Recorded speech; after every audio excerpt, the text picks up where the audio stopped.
Allez, bonjour à tous et bienvenue dans ce nouveau tuto démon, le tuto proposé par la Gums Academy, l'académie de ceux qui ne savent pas très bien chanter. Je vous rappelle que le Gums est un club affilié à la FFCAM. Au menu aujourd'hui de notre tuto, c'est une première approche de la gestion du risque. Donc on va parler, c'est dans le cadre d'une perspective de sécurité neige, c'est ce qu'on appelle la gestion du risque niveau 1, c'est-à-dire on va dire les bases destinées à ceux qui découvrent un petit peu la montagne hivernale et qui ont besoin de quelques premières bases pour comprendre comment on pourrait réduire les risques dans la pratique de la montagne hivernale. Au menu de cette vidéo, on va voir particulièrement 4 facteurs sur lesquels on peut s'arrêter pour essayer d'avoir quelques éléments objectifs pour essayer de s'y retrouver dans cet univers qui est relativement complexe. Alors en fait, ces 4 paramètres, nous ne les avons pas inventés. Ce sont des paramètres qui ont été listés par Alain Duclos dans un article de mars 2018 qui essaye d'objectiver et qui essaye d'expliquer 4 paramètres, on va dire pour commencer, on pourrait dire ça, pour essayer de s'y retrouver et pour avoir des repères. Alors, comment essayer de réduire le risque quand on pratique la montagne hiver? Le premier paramètre à observer d'après lui, c'est l'indice de risque du BERA. BERA, c'est bulletin d'estimation du risque d'avalanche, qui est aussi connu sous le nom de BRA ou BNA. Voilà. Donc pour ceux à qui BERA ne dit absolument rien, je vous renvoie à une petite vidéo qui a été faite par la GUMS Academy sur les quelques éléments de compréhension du BERA. Alors, qu'est-ce que ça veut dire l'indice de risque? Regardez l'indice de risque du BERA. Ça veut dire que si on fait une sortie en hiver et qu'on veut se demander un petit peu, tiens, est-ce que les conditions sont dangereuses ou pas dangereuses? Donc on regarde le BERA pour le massif qui nous intéresse, c'est-à-dire là où on prévoit d'aller faire une sortie. Et sur ce BERA, il y a un indice synthétique qui s'échelonne de 1 à 5. Donc 1, c'est un risque faible que l'on va croiser rarement pendant l'hiver, mais qui signifie justement là pour le coup que la prise de risque va être relativement faible. Et 5, ça signifie un risque extrêmement fort.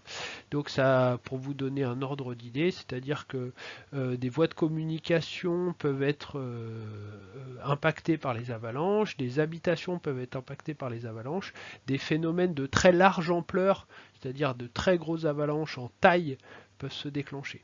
Donc en fait, c'est-à-dire que pendant tout l'hiver, le risque va s'échelonner, va varier entre ces éléments.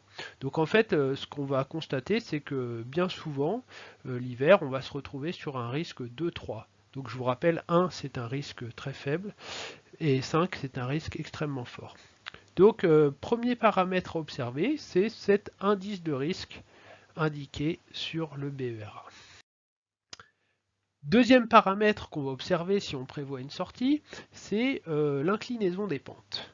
C'est-à-dire qu'on peut observer l'inclinaison des pentes, notamment par rapport avec l'aide de certains outils sur Internet comme le site SkiTrack ou encore comme sur le site de Géoportail de l'IGN.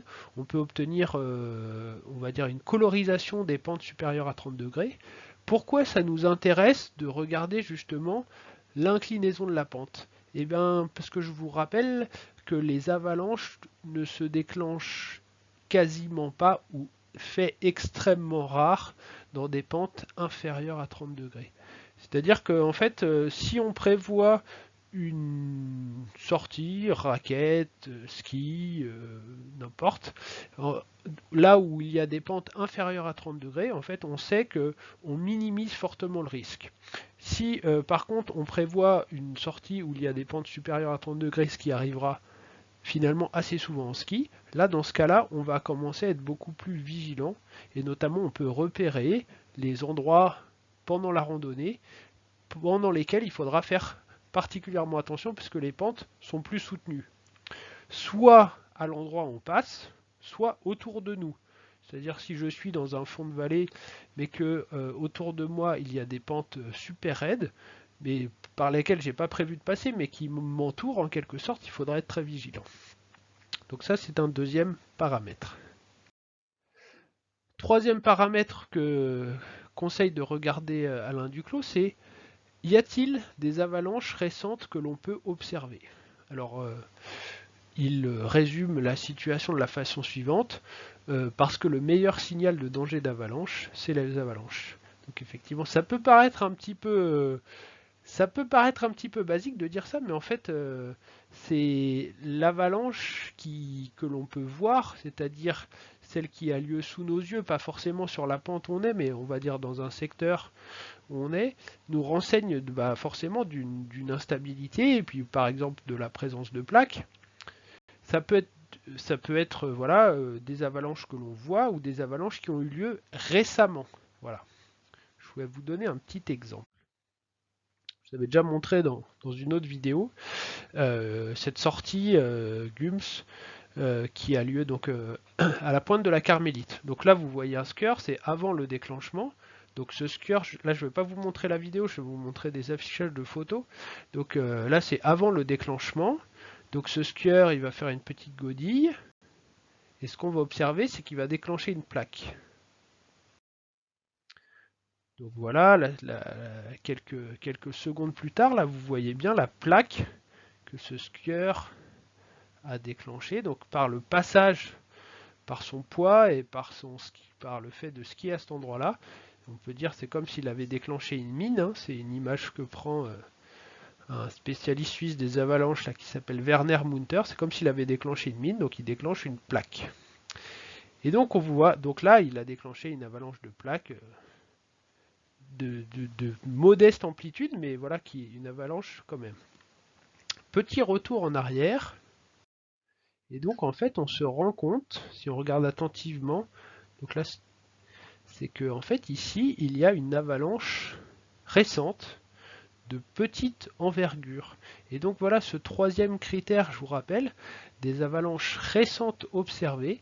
Donc là on voit bien que ce critère peut alerter, c'est-à-dire on observe la présence d'une avalanche récente dans cette pente de faible inclinaison, mais donc la présence de cette avalanche nous renseigne sur le danger d'avalanche. Donc voilà 3 critères. On va passer au quatrième critère. Le quatrième critère, c'est le fait qu'il existe des accumulations de neige par le vent. Donc soit on peut le savoir parce qu'on a regardé le bulletin de risque avalanche qui nous renseigne sur le fait qu'il y ait eu du vent sur les derniers jours. Donc soit on peut le savoir, ou soit on peut le voir. C'est-à-dire qu'il y a certains indices sur le terrain qui nous montrent la présence de vent, et donc on va regarder quelques images qui vont nous illustrer ça. Donc là vous voyez une sortie où en fait on constate, là vous voyez au premier plan là, tous ces éléments là, donc ce qu'on appelle des astrugies là, tous ces éléments ça nous montre que le vent ici a bien soufflé. Une autre image là par rapport à cette croix là, on voit bien que le fait que le vent a transporté de la neige sur cette croix, et on voit bien justement, c'est un indice parmi d'autres qui nous montre que le vent a été assez fort dans ce secteur. Troisième indice que l'on peut observer, donc là c'est par exemple une corniche, hein. Donc ça c'est encore un indice d'existence du vent, et donc on peut supposer donc qu'il y a des accumulations plus fortes de neige dans cette pente. Donc voilà quelques indices sur le terrain que l'on peut observer et qui nous renseignent sur l'existence de vent. Pourquoi, je vous rappelle, pourquoi est-ce qu'on s'intéresse au vent en particulier? Puisque le vent est un des facteurs de formation de plaques qui elles-mêmes sont susceptibles de déclencher des avalanches de plaques, qui sont les avalanches que nous craignons le plus en tant que skieur de randonnée et pratiquant de la montagne l'hiver. Je vous rappelle les 4 paramètres justement proposés par Alain Duclos à observer pour réduire les risques. L'indice de risque, l'inclinaison de la pente, la présence d'anciennes avalanches et les accumulations de neige. Je vous souhaite une bonne journée à tous. Un petit QCM se trouve sous la vidéo pour vous tester si vous le souhaitez.